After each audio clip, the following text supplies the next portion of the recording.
Breaking news చూస్తున్నాం. ఏపీలో రెండో రోజు ఏసీబీ సోదాలు కొనసాగుతున్నాయి. కృష్ణా, శ్రీకాకుళం జిల్లాలతో పాటు ఇతర జిల్లాల్లోని మున్సిపల్ కార్యాలయాలపై ఏసీబీ అధికారులు దాడులు నిర్వహిస్తున్నారు. కట్టడాలు, అనుమతుల విషయంలో టౌన్ ప్లానింగ్ అధికారులు అవినీతికి పాల్పడ్డారని ఫిర్యాదులు రావడంతో అధికారులు ఏకకాలంలో సోదాలు చేపట్టారు. మున్సిపల్ ఆఫీసులో రికార్డులను క్షుణ్ణంగా పరిశీలిస్తున్నారు. అదేవిధంగా టౌన్ ప్లానింగ్ అధికారులు కూడా ఏసీబీ అధికారులు ప్రశ్నిస్తున్నారు. దీనిపై పూర్తి సమాచారం విజయవాడ నుంచి మా ప్రతినిధి సుమా లైవ్లో అందిస్తారు. సుమా.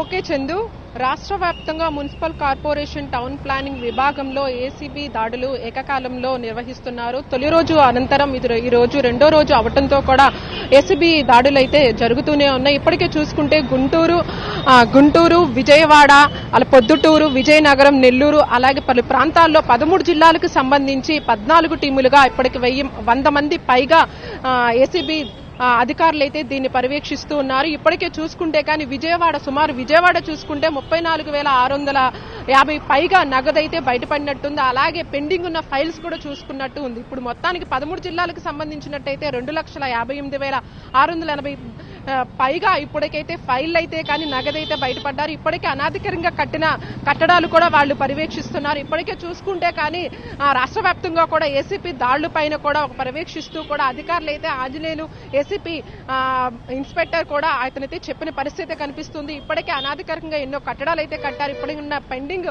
ఫైళ్లు కూడా ఎన్నో వెలికి తీశామని కూడా చెప్తున్నారు. ఇప్పటికే చూసుకుంటే కానీ ఈ రోజు రెండో రోజు అవడంతో కూడా విజయవాడ మున్సిపల్ కార్యాలయం వద్ద కూడా తనిఖీలు అయితే జరుగుతూనే ఉన్న పరిస్థితి కనిపిస్తూనే ఉంది చందు. ఇప్పటికే చూసుకుంటే కానీ ఇప్పటికే ఎన్నో నగదైతే కానీ వేల సంఖ్యలో కానీ ఎన్నో అవకతవకలు జరిగినాయని కూడా చెప్తున్నారు. దీన్ని పర్యవేక్షిస్తూ కూడా ఇప్పటికే వైసీపీ ప్రభుత్వం వచ్చినాక సరికొత్తగా ఇప్పుడు వైసీపీ దాడులు నేపథ్యంలో జరుగుతున్నది. దీనికి ప్రతిపక్ష అధికారంలో నేతలైతే కావాలని చెప్పి కక్షపూరితంగా ఇది జరుగుతుందని కూడా కొంతమంది అయితే వాపోతున్న పరిస్థితి అయితే ఉంది. ఇప్పటికే చూసుకుంటే కానీ వైసీపీ వాళ్ళైతే ఇప్పటికే మేమైతే పాలన అయితే సవ్యంగా జరుగుతున్నామని పెట్టి చెప్తున్న పరిస్థితి ఉంది. ఇప్పటికే ఆంజనేయులు ఏసీపీ అధికారులు అయితే ఇంకా ఎన్ని అవకతవకలైతే చూడాల్సిన పరిస్థితి అయితే ఉంది. ఇప్పటికే పెండింగ్ ఉన్న ఫైల్స్ ను కూడా మేము పరిశీలించి మరి క్షుణ్ణంగా పర్యవేక్షించి కూడా దీన్నైతే సరైన సమాధానం ఇవ్వబోతున్నామని చెప్పి కూడా ఆంజనేయ చెప్పిన పరిస్థితి ఉంది. ఇప్పటికే చూసుకుంటే కానీ రాష్ట్ర వ్యాప్తంగా చూసుకుంటే అధికారులకు మాత్రము వైసీపీ ప్రభుత్వం అయితే కానీ గుబులు పుట్టిస్తుందని చెప్పాలని పరిస్థితి అయితే ఉంది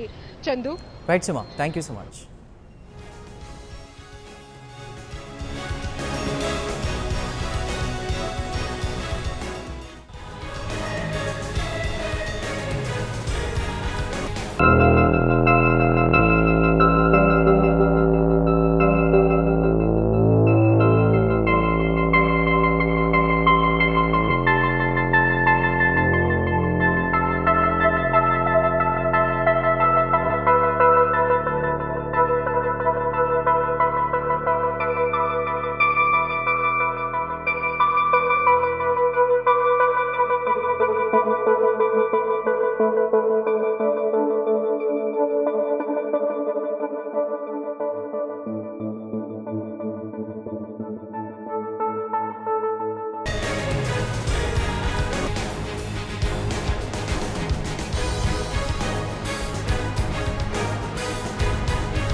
For more updates, please subscribe 99 TV Telugu.